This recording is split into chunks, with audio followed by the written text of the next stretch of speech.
Hello guys, नमस्कार। मैं हूं आपकी संजय यादव और हमारे यूट्यूब चैनल में आप सबका स्वागत है, अभिनंदन है। तो दीपावली की ढेर सारी शुभकामनाएं। और मैं बहुत प्यारा सा चुटकुला नाच गीत लेके आई हूँ। कैसा लगा तो आप लोग प्यारा सा कमेंट करके बताइएगा। और इस वीडियो को हमारे जितने दर्शक लोग देख रहे हैं, मैं उनसे दीपावली की ढेर सारी शुभकामनाएं अपने चैनल पे स्वागत कर रही हूँ, नमस्कार कर रही हूँ दोस्तों। और ज़्यादा से ज़्यादा वीडियो को शेयर कीजिए, लाइक सब्सक्राइब कीजिए। और आइए, हमारा गीत कैसा लगा तो आप लोग प्यारा सा कमेंट करके बताइएगा। रजऊ दर्द होता नारमी कलाई में, धाने के कटाई में ना। रजऊ दर्द होता नारमी कलाई में, धाने के कटाई में ना। तू त सासू जी के बेटा, हमरे ननदी जी के भैया। तू त सासू जी के बेटा, हमरे ननदी जी के भैया। रजउआ गला गई तो हरी कमाई में, धाने के कटाई में ना।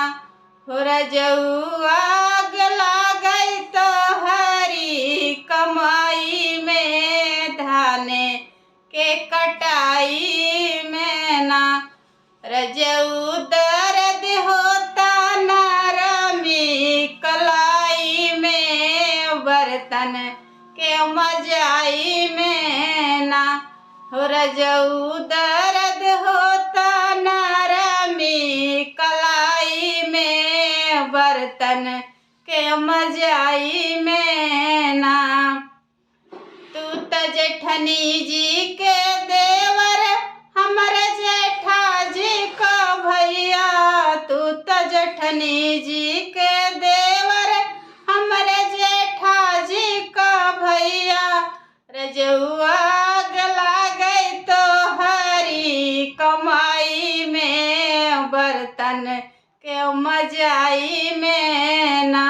हो रजउआ गला गई तो हरी कमाई में, बर्तन के मजाई में ना।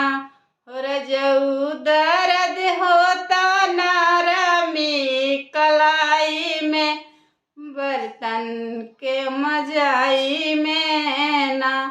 हो रजऊ दर्द होता नरमी कलाई में, कपड़ा के धोआई में ना।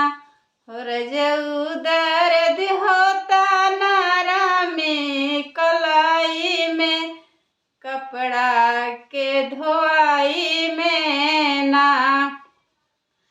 तू त देवर जी के भैया, हमरो लागेला तू सैया।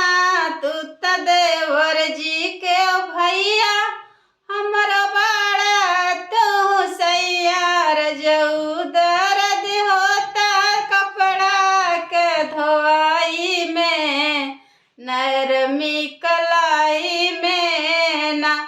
हो रजऊ दर्द होता कपड़ा के धोआई में, नरमी कलाई में ना।